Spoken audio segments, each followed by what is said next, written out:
dua produk jenis tahu. Ada keuntungan yang berbeda di setiap jenis tahunya, yaitu tahu sutra sebesar Rp229,84 per unit dan tahu keras yaitu Rp151,96. Lalu selanjutnya, ini kami juga memiliki beberapa keuntungan berbeda yang akan kami jelaskan selanjutnya.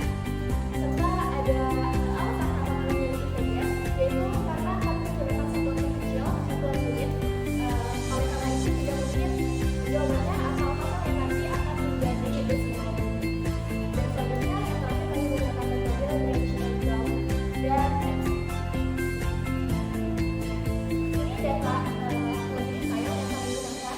Ada produk tadi sudah saya jelaskan juga, ada tahu sutra dan tahu keras. Dengan kebutuhan per unit kami mempertimbangkan 3 kebutuhan, yaitu bahan baku dengan satuan kilogram per unit dan jam tenaga mesin dengan satuan jam per unit, juga jam tenaga kerja dengan satuan jam per unit. Dengan keuntungan kami menggunakan satuan rupiah per unit dan ada beberapa batasan. Oleh karena itu kami menggunakan Excel ini saja karena menurut kami metode itulah yang paling cocok untuk mencari optimasi dengan batasan-batasan tertentu. Nah, setelah data-data yang kita kumpulkan tadi, bagaimana kita menentukan variabel-variabel yang akan kita gunakan untuk mencapai optimasi yang akan kita inginkan. Nah, dari data yang ada, kita inginkan bagaimana memaksimalkan keuntungan dengan mengkombinasikan produksi tahu yang akan kita jual nantinya. Sehingga variabel keputusannya yaitu X1 dan X2 berturut-turut merupakan jumlah produksi dari tahu sutra dan tahu keras. Dan sehingga fungsi utamanya itu memaksimumkan Z yang mana mengalihkan antara produksi dan jumlah tahu dengan keuntungan dari masing-masing jenis tahu.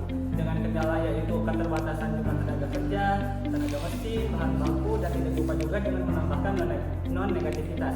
Adapun pada metode NAPSEC, komponen-komponen yang digunakan itu adalah item, adalah jenis-jenis tahunya, nilai yaitu keuntungan yang akan kita maksimalkan, barat itu penggunaan sumber daya dari masing-masing tahu, dan kapasitas dari NAPSEC ini merupakan ketersediaan dari sumber daya tersebut.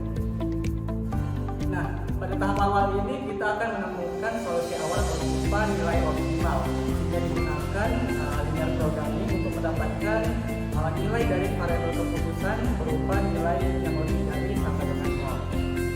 Nah, inti dari linear programming adalah melakukan iterasi-iterasi sedemikian sehingga pada saat optimal baris basic dari Z adalah lebih dari sama dengan 0. Dan pada masa kami ini didapatkan pada iterasi ketiga bahwa nilai optimal sudah didapatkan dan didapat bahwa variabel keputusan X1 berjumlah 351,705 dan X2 nya berupa 269.725,024 unit.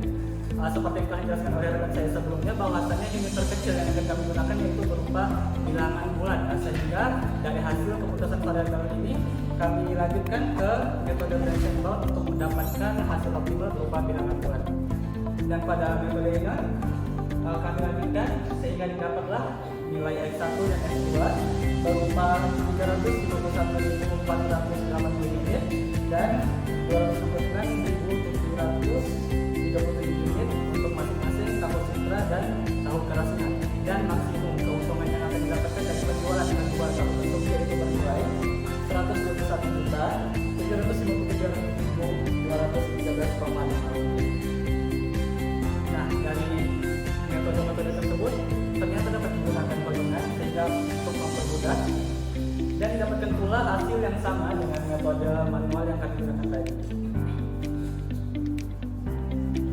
Selanjutnya kita akan menggunakan metode snapback, di mana keterbatasan bahan baku itu menjadi kendala utama ataupun kendala yang ingin difokuskan oleh perusahaan agar dapat memaksimalkan sumber daya tersebut secara maksimal, sehingga didapatkan kombinasi produk yang dapat menghasilkan keuntungan yang maksimum, di mana M itu adalah jumlah produk atau barang, terdapat produk tahu sutra dan tahu keras, dan B1 B2 berupa benefit dari barang tersebut, dan W adalah total maksimal atau kapasitas dari barang tersebut, dan W1 W2 adalah berupa berat, di mana dalam menentukan dalam menghitung kenaikan ini kami menemukan beberapa kendala, di mana kapasitas yang kami gunakan itu terlalu tinggi sehingga kami tidak dapat mencoba ataupun menguraikan